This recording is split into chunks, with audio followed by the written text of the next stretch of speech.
Welcome back, guys. We're at it again. Yes, that's right. I have changed the podcast name yet again. Third time is a charm. Talking Taboo with Tara. I'm going to be talking with people that are telling their stories that are unfiltered. Thank you for listening, and I hope you enjoyed today's podcast. I'm just like the girl next door. I go to the grocery store, I take my kids to softball practice, and I do all the normal things that everybody else does. But I love to talk about sex. Hello, this is Miss J. I've created this uncensored podcast to talk about sex in great detail. I'm not leaving anything off the table. Make sure there's no little ears around. It's definitely not for everybody, but you might be more intrigued than you thought. This is the Sexy Horn Dogs podcast. Now here's your host, Miss J. Today I have with me... What's up, y'all? It's your boy Skitzo. This is a personal friend of mine I've known for over 25 years. You're an upcoming artist here in Columbus. You've already done how many concerts? Well over 50. What made you get into music? I see myself watching all the greats, the Michael Jackson, all the young dancers and actors. You inspire to be them. You see yourself being them, and it's just something that has always been inside me. So you get creative with your music, and you write, right? Yeah, absolutely. I can only write my truths. So you're going to be authentic to yourself. I got to be true to myself. So what brings out the most creative part of you? With me, something inside me is like, hey, you know what? It's time to make some music. Growing up, I was inspired by Rocky, and it was kind of like one of them things, get up, you son of a bitch. He kept getting knocked down, kept getting up. I come from a background where, death hit my family young, seeing my mother struggle in and out of the hospital with cancer, it was hard, but I didn't see the old sick woman that other people seen. I seen this courageous woman that wouldn't fucking take no for an answer. And I can relate. My mom passed away at 27 when I was 8 from brain cancer. Yeah, at 8 years old, that's way younger. I was 16. I didn't understand shit then, but I couldn't imagine being half that age. And it's still, I felt like I got to see the best of her. I was old enough to understand the struggle. Like when my mom went away, it was like, thank God this woman can fucking leave. You know what I'm saying? Opposed to being, 8 years old, where it's like, why my mom? When no one else in the world gives us support, it's our mother that we rely on the most.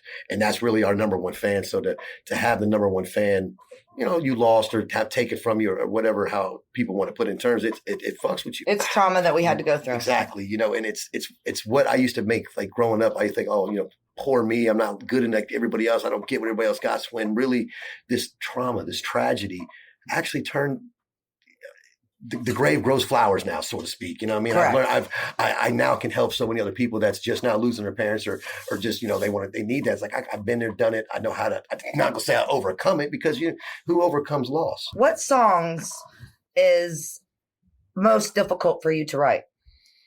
If you go down and you're really trying to force something out, man, that's, I could say, is one of the most difficult times when writing a song is when I'm trying to force something. That's where your music's coming from. Yeah. Your past experiences, your hardships, your trauma. Yeah. And not only does it get to go out into the world once you record it and possibly, hopefully help people like that, but it's also a way of me being healed. People, what I put down in my music is a way that I heal myself because I'm strong enough to know that mental health is a real thing and that I'm man enough to know that I need help too. You have such the great vibe and strong energy. I appreciate that. That's awesome. Me knowing what I know, being around the block a couple of times, I know that, good energy to me kind of equates to love. I am loving people right now. I choose to love you. I don't care where you've been and what you did. I'm going to walk by you and give you a high five. And I might even do like a little something with you, a little, you know what I'm saying? Because that's my way of my spirit telling your spirit that you're accepted regardless of what the fuck you did, who the fuck you are, where the fuck you come from. And that's me having fun in the moment. And that also circles back to you loving yourself. You can only project out what you have hit when you let your light shine. When we all have you ever seen Napoleon Dynamite? The movie Napoleon Dynamite. The end of that, he goes crazy and he just fucking dances. This is a nerd dude you would think that would never do so. He just goes crazy and dances. But as you're watching him, you get to fucking grooving with him. And you're seeing him, his eyes, and he's going in. It's like, you know what? I actually got a song called It's Going Up Tonight. And it uses that whole kind of vibe with let yourself shine like Napoleon Dynamite. That's kind of like, I haven't dropped it yet, but that's kind of like what the whole thing is letting yourself just be the light, but you have to get out the way. And when I say you have to let even that ego, you know what I'm saying? Like, Right. ooh, you don't give a fuck how good of a fucking dancer. You let something fucking go, it's still, they can always clown you. You have to push. I don't give a fuck what they think and let yourself shine, because when you do that, maybe the person that was going to laugh at you, he don't get to shine that night. Right. There's going to be a lot of other motherfuckers that's going to be like, you know what, me too, and fucking let themselves shine. Because that's what it's about. It's about encouraging each other to shine at the end of the day, and not being a fucking pussy locked into fucking your own little cubicle. Like we talked about, lock yourself away from the world, because I'm telling you, I am the world. And I think each and every person has something to offer. And instead of hiding it away very selfishly, let it out, man. Let your light out, share it with the rest. And that way we can use that little bit that you offer and help all of us grow that much more. You know what I'm saying? Use your chakra. What is your next album? When's your next album coming out? Me personally, I'm not an album guy. Okay, so your singles? What it is as I'm going through this, because there's a lot to becoming. There's a lot to. It's a brand.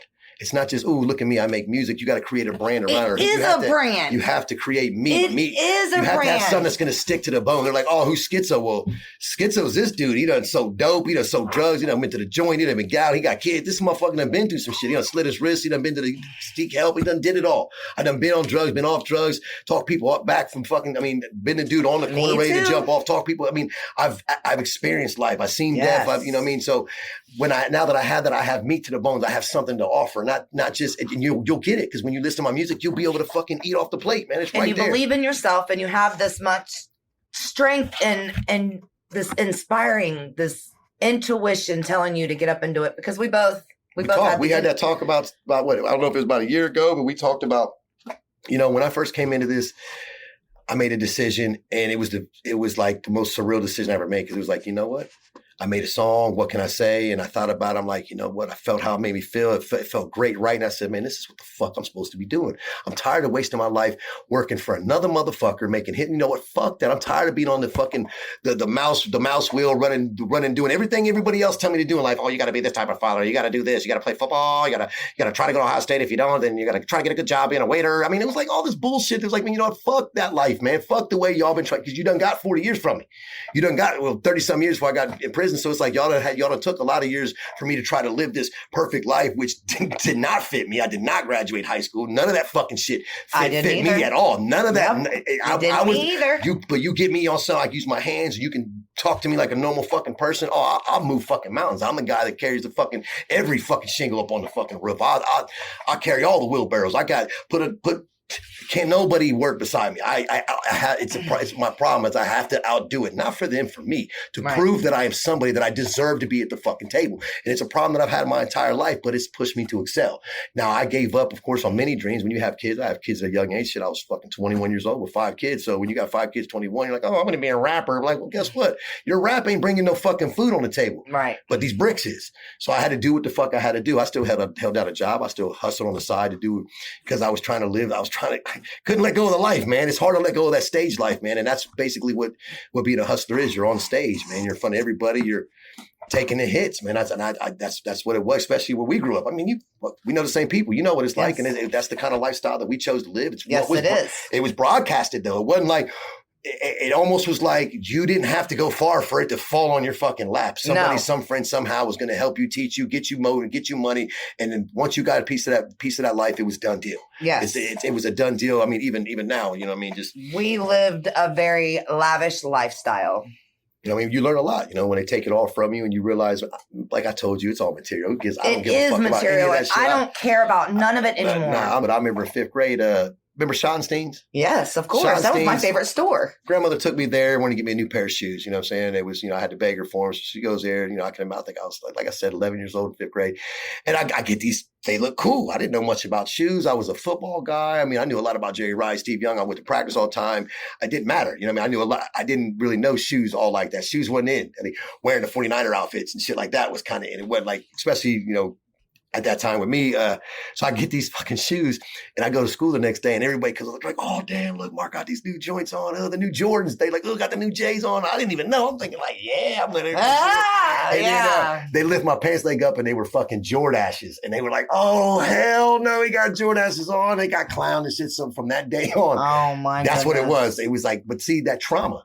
Yeah. That trauma from that day on, I've worn Nikes, Jordans. I spent, even my kids, every pair of my kids, I've spent over 100. Like, ask them, they'll tell you. Like, they always had $100, $200 shoes, all their clothes, because of that one time that I felt that such a disconnect with people getting laughed at, clown. I'm like, man, that's I went through that, and I do not want them to go through that. no, it's so I made up. sure they had the Nikes, and I made sure that they had nice clothes. But even though that they had those things, some other way, somehow trauma finds a way in. You didn't wear it good enough, or your hair. It's like girls really are the most fucked up to other girls. Like, they are. Man, we're haters. Fucked up. We clown them, and I don't know why they just don't love each other.